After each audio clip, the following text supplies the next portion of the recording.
Salut à tous et bienvenue pour ce premier épisode de Vlog Critique. Vlog Critique, c'est une émission tout à fait simple.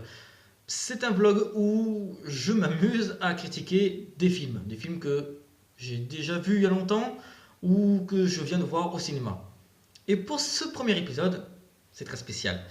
On va s'attaquer à Angry Bird le film. Je viens tout juste d'arriver du cinéma, donc je fais cette critique à chaud, comme on dit. Oui, et j'ai les cheveux en pétard parce que mes cheveux ne tiennent plus et j'ai la barbe longue, je suis vraiment désolé. Vraiment désolé, je voulais pas en arriver là. Donc, Angry Bird, le film réalisé par deux Finlandais, je crois, d'après Durandal. Oui, parce que j'ai vu la critique de Durandal avant, au cas où, ce qui m'a donné envie d'aller voir le film, malgré que je l'attendais il y a longtemps déjà, depuis que le film a été annoncé. Je crois, je suis pas sûr, je me rappelle même plus comment j'ai découvert que le film allait sortir. Alors, un jeu qui n'a pas de scénario, qui en fait on doit juste envoyer des oiseaux sur des maisons de cochons, comparé à un certain Ratchet Clank, qui a eu un scénario plutôt bien, s'il était bien exploité. Bon, je vais pas critiquer Ratchet Clank, malgré que Ratchet Clank, ce film était inspiré d'un jeu, et le jeu était inspiré du jeu. J'ai pas rien compris, là. Je sais pas qui est né en premier. Est-ce que c'est le jeu qui est né en premier ou est-ce que c'est le film qui est né en premier? À ce qui paraît, dans le même scénario, je suis pas sûr. Donc, le premier. Enfin, là, on va un petit peu parler de Ratchet Clank pour l'instant. Ils se sont pas vraiment éclatés en fait par rapport au décor. Ils ont eu beaucoup de décors à exploiter et beaucoup de planètes, et ils se sont pas éclatés avec ça. Je sais pas, c'était mou, je pense. Je me suis bien amusé avec Ratchet Clank, mais avec un humour pipi caca pour 3 ans, autant dire ça me donne pas vraiment envie quoi. Et Angry Bird, là, c'est autre chose. Déjà, ce qui m'a éclaté, c'est au début, déjà, bon, au lieu par exemple de montrer l'île et de zoomer dessus directement, comme tous les films, et là, ils se sont amusés à descendre en spirale, mais pas comme ça. Pas comme ça, ils ont fait ram comme ça, et hop, et hop, et hop. Voilà, c'est.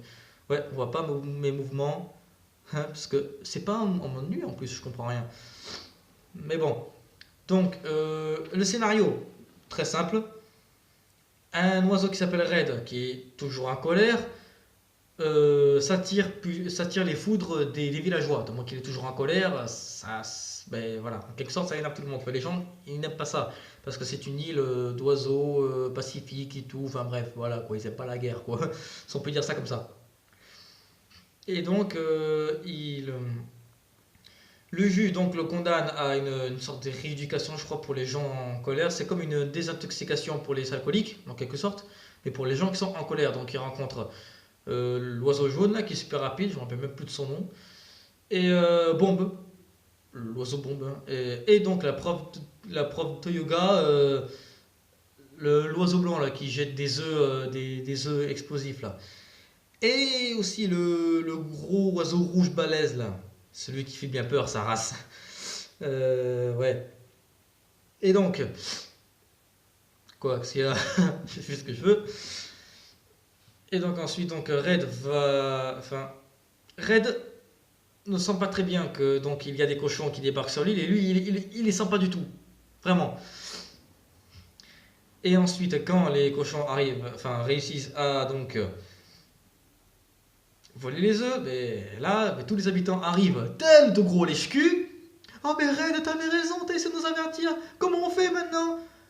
La définition même du mot lèche-cul. J'ai jamais vu ça. Des gros lèche-cul de fou. Ils essaient de l'éviter. Ils le mettent à l'écart. Il habite. Ils l'ont renvoyé du village. Enfin, non, même pas. Il est parti du village. Les villageois l'ont même pas retenu. Il s'en bat les couilles. Tout d'un coup, ils reviennent vers lui comme ça. Enfin bon. Bon, c'est dans le scénario. J'ai rien contre. Mais je me suis bien marré parce que j'étais en train de me dire, mais c'est quoi ces lèche-cul? C'est horrible. Putain, c'est quoi ça? Et donc ensuite, donc, le climax du film se termine avec les oiseaux qui vont bombarder la ville des cochons avec le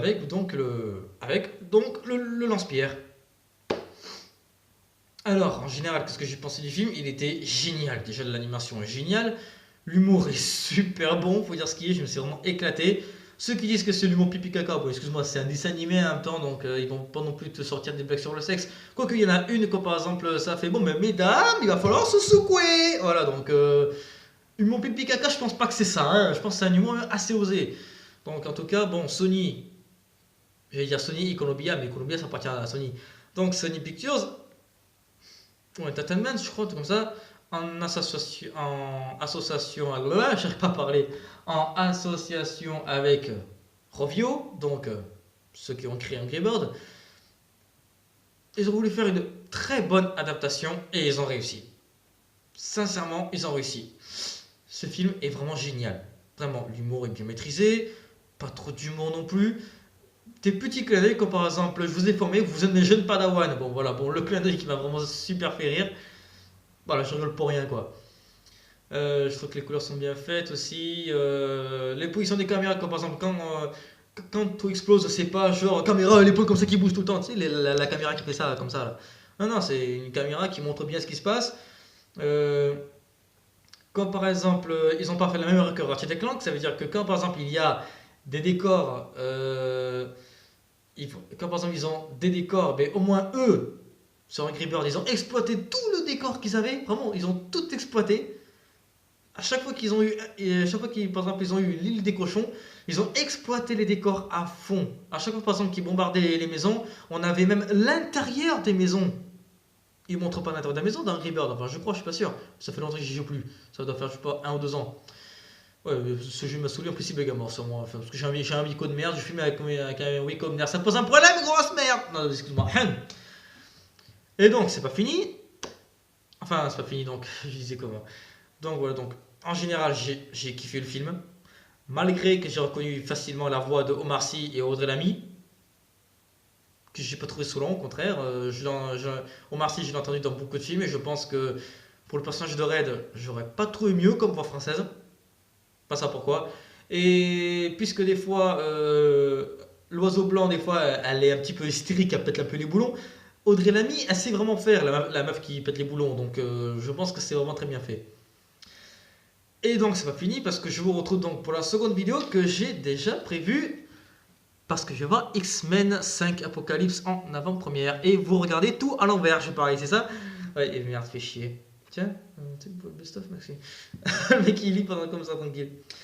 Bon, c'est en 3D, j'ai pas eu trop le choix. Et je vais le voir demain soir. Donc, c'est-à-dire que la vidéo, vous l'aurez. Alors, la vidéo de X-Men Apocalypse, vous l'aurez donc mercredi soir.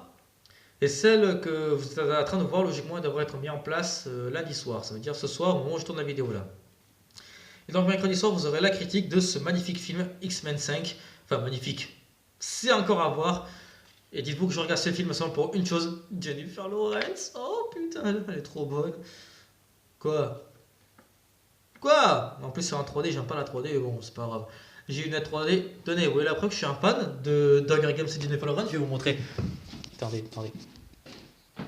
Eh, ça rigole plus.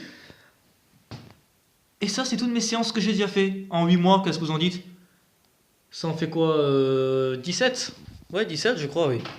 17, et il va y avoir la 18e. 18e qui est celle-là. Voilà. Que je vais voir demain. Avec un Big Mac offert avec Maxi Bestoff. Ouais, je verrai. Le mec il est libre, c'est bon. Bon, je vous retrouve donc pour la deuxième vidéo qui sera diffusée bientôt. Voilà. Voilà. Allez, il faut que j'arrête.